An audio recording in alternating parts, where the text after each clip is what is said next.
Hello mga papantayan ko. Ngayon magplansya muna ako. Oo, ayan, nagsisimula na ako magplansya. Ayan yung dalawang basket na labahan ko. No? Isasampay ko yan siya dito.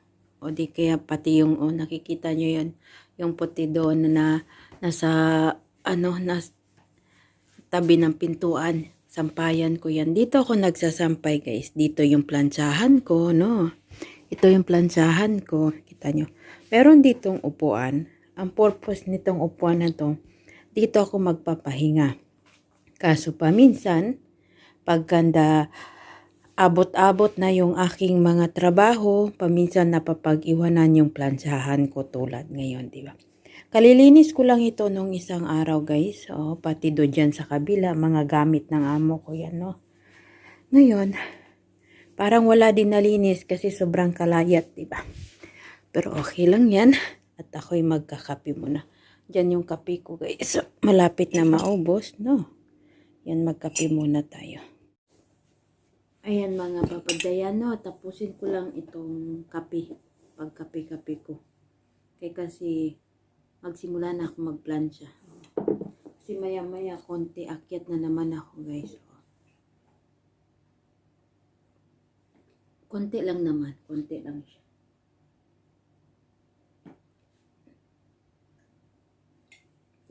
Yan, inubos talaga. Sayang pag hindi ubusin. Ayan guys, magplansya na ang lola nyo. Simula na ako magplansya, no? Konti lang naman ito plansyahan ko guys. Konti lang siya. Kaso lang, na parating nasasabihan na bukas na, mamaya na. Kasi marami pa kasing trabaho guys. Lalo pa pag school days. Pag school days kasi guys, no, tawag dito. Kailangan kong maghatid ng mga bata. Maghatid ng apo ng amo ko guys. Yun siya, sa totoo lang. Yun siya, hindi ko yung trabaho. Kaso lang, dahil sa kulang ng katulong yung anak ng amo ko, at nakisuyo yung amo ko sa akin, natulungan daw yung anak niya, kaya okay lang. Kaya pag umaga, wala talaga akong time maglinis, magplansya, maglaba, kasi nasa daan ako. Maaga pa lang gigising na ako. Maghahatid ng mga bata, magsusundo ng mga bata. Kasi yun kasing anak ng amo ko guys, meron siyang autism na anak ba. Tapos kailangan yun na mayroon talagang isang taga-bantay doon. Hindi pwedeng mawalan ng bantay yung batang yun.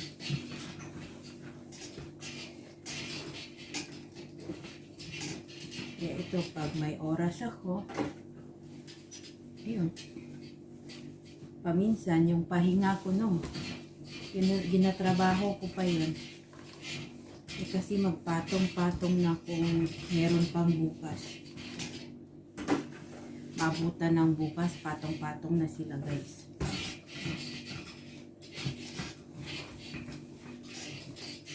Magluto pa ako. Ay nako. Ganito talaga yung buhay OFW, no? Mga papatayan. No? Ganito talaga yung buhay namin dito. Kailangan lang talaga laging handa at positibo sa pananaw. Kailangan hindi mawala ng pag-asa. Hindi pa apekto sa pagod. Ay. Akala ng ibang tao pag OFW ka na, mayaman ka na, marami ka ng pera. Kaya ayahay na yung buhay mo dito. Feeling Cinderella ka na, kumbaga. Pero hindi nila alam, no, na sa likod ng mga ngiti natin, Hindi nila nakikita yung sakit na mayroon tayo dito.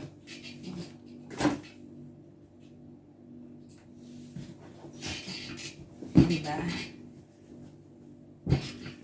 Tama ako, mga papatayan.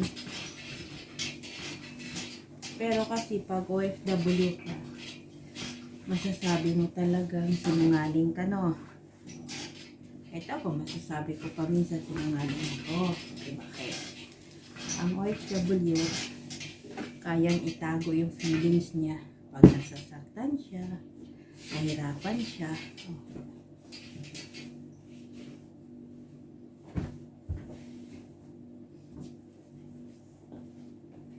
Kaya niyang itago, kaya niyang ngumiti habang siya ay umiiyak. Kasi bakit? Bakit ganon kaya yung OFW, no?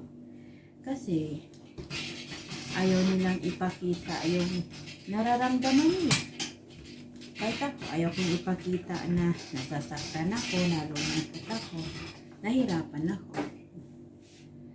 Ang gusto ko, ang makita ng pamilya ko, masaya ako. Diba? Okay lang ako. Yung ganun. Okay lang.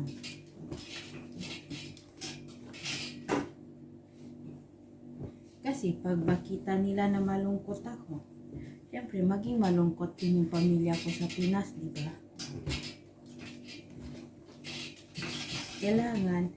Tapos paminsan yung iba pa nating kababayan, no? Ang tingin sa mga OFW. Lalo pa sa katulad namin na nasa bahay yung trabaho, ang liit ng tingin. Minsan pagsasabihan ka pa, katulong lang yan. Diba? Saan ka pa? Sabihan ka pa, katulong lang yan. Tagkuskus lang yan ng inidoro doon sa amo niya.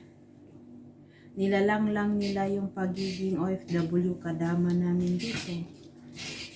No? Pero hindi nila alam marangal na trabaho yun. Yung sahod namin, kapareho ng sahod na nag-opisina sa atin.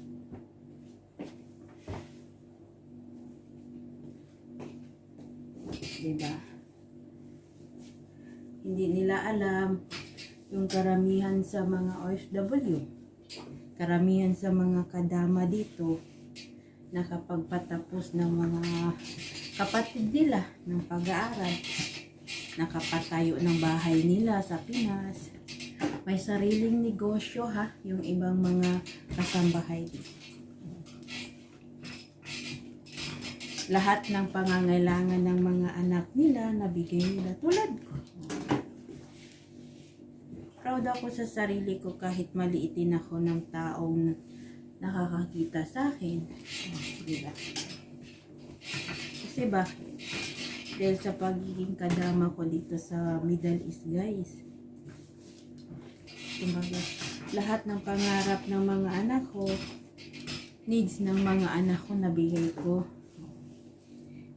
Hindi nga lang ako yung nagpalaki sa kanila, pero sa abot ng makakaya ko, no? Kahit malayo ako sa mga anak ko, ginagampanan ko yung pagiging nanay ko sa kanila.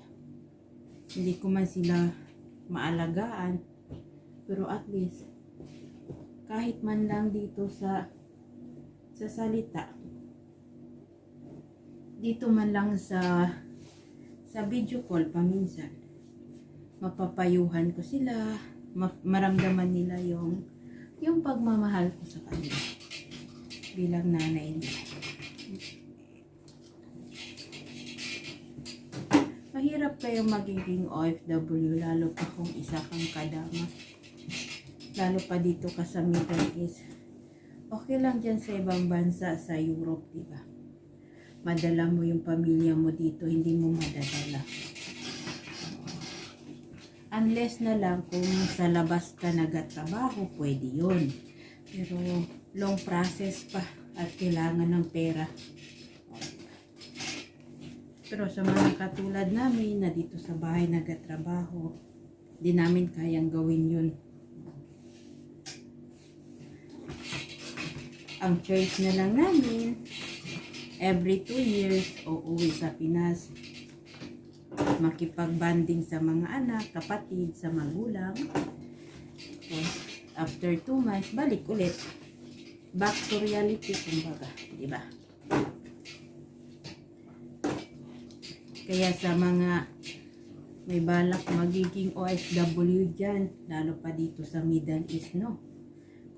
Kung ikaw ay magiging isang katulong na tulad ko, kailangan matatag yung loob mo, kailangan tanungin mo yung sarili mo kung kaya mo ba or hindi.